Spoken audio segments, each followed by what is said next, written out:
Hi everyone, I'm Melissa with Midnight Hour Oil, and today I wanted to come out and share with you some interesting things the Lord has been showing me. I think these things may encourage you, but I think they are of great interest to those of us who are waiting and watching for the Lord to come and get His church.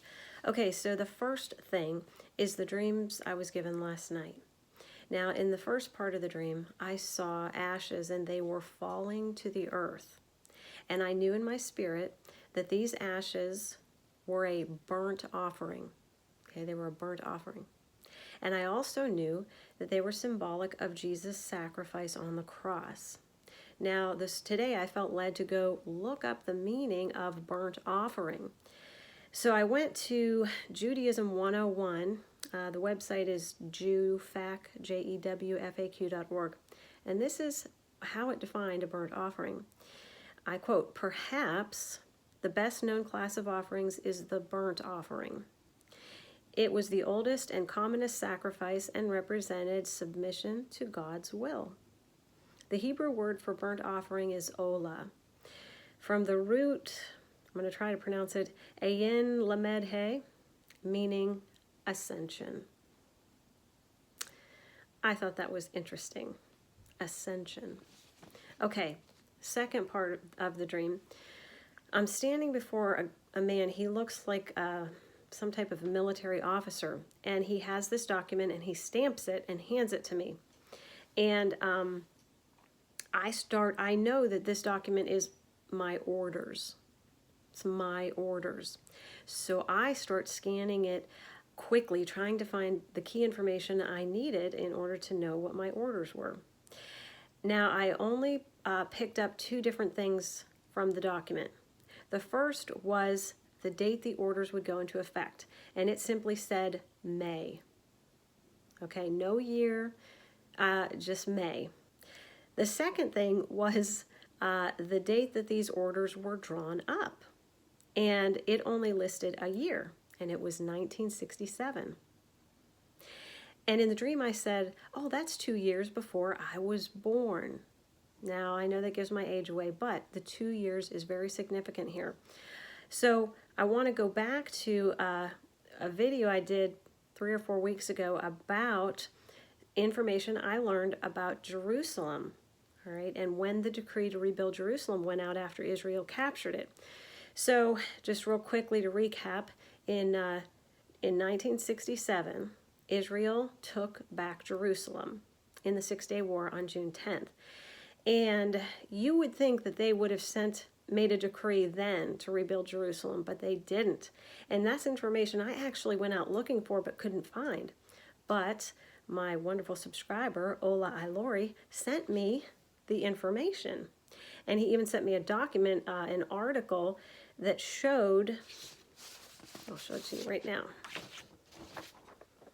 If you can see it.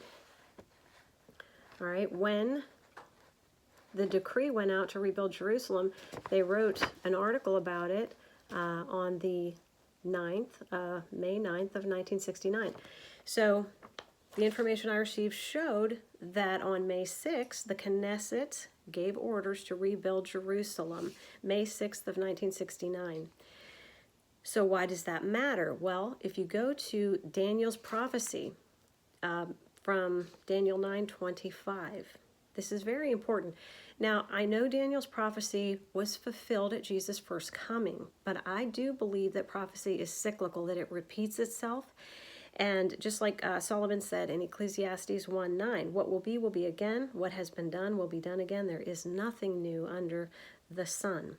So I do believe that that prophecy of the 49 years, and I will just real quickly read from Daniel. Daniel 9:25. Know therefore and understand that from the going forth of the commandment to restore and to build Jerusalem unto Messiah the Prince, and it's capitalized, so we know that means Jesus, shall be 7 weeks. All right, now, a biblical prophetic day equals 1 year. I got this wrong in my last video, so I want to make sure I get it right.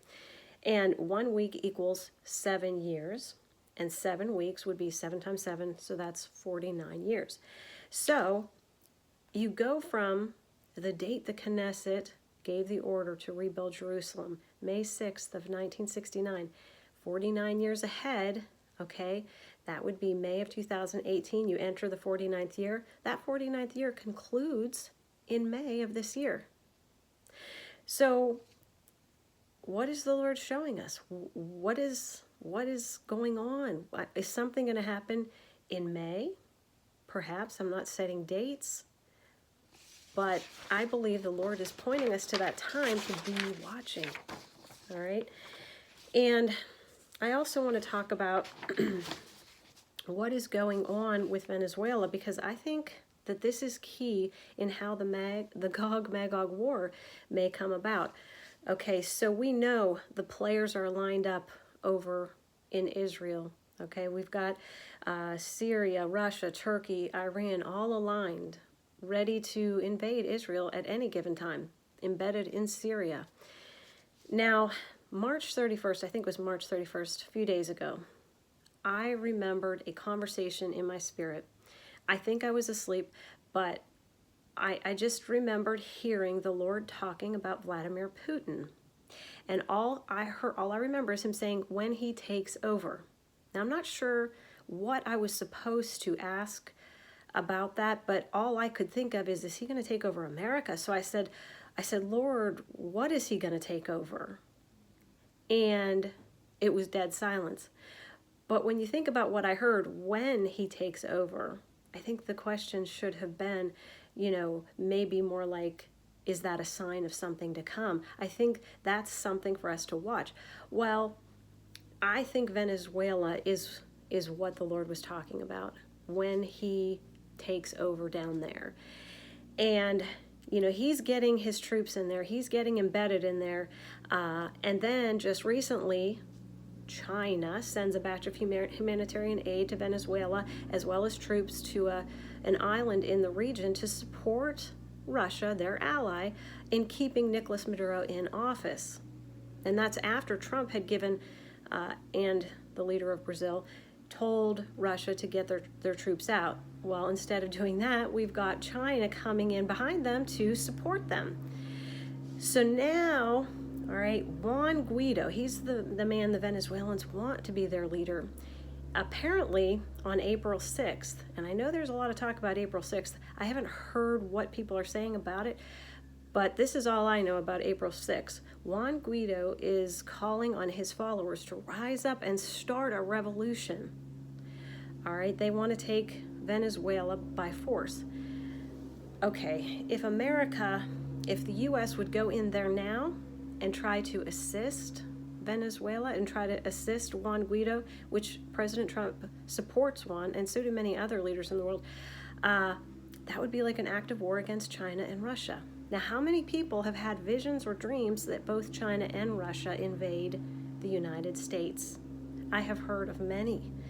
And it makes me question, is this the scenario that is going to lead to World War III, that will cripple America and make it impossible for her to come to Israel's aid when Russia goes to invade Israel in the Gog-Magog war? I don't know, but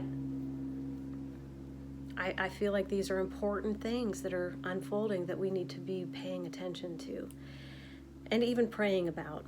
And so, we've got, let's not forget the convergence of these major biblical prophecies: Israel's 70th year as a nation, the 120th Jubilee, as well as, again, Daniel's 49th year being fulfilled all this spring.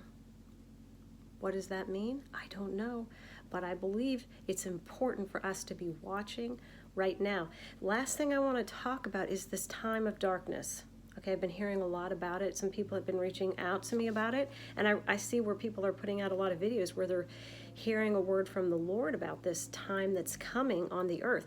Now, I did a video about it a year ago, and some people came against me saying it was some type of a Catholic myth, but it's important to understand that God used that plague of darkness in Egypt as a judgment against Pharaoh, and I do believe he's going to use it again, because he showed me in a dream it was coming, and he's showing other people the same things. In fact, after I uploaded my video, Kim Mosley came out with an amazing confirmation. In fact, I'm going to provide a link to her video, and I encourage you to watch it, as well as another lady. Somebody just sent me this video by Linda Courtney. That's her channel name as well. And she received an amazing word from the Lord about this time of darkness that's coming. And she really believes it's soon. And so even though this isn't a topic about, that's, one of those that should divide us. It's not about salvation. This is something that I think we can just be better prepared if we do listen to these watchmen, and understand that there are plagues, that there are judgments coming on the earth.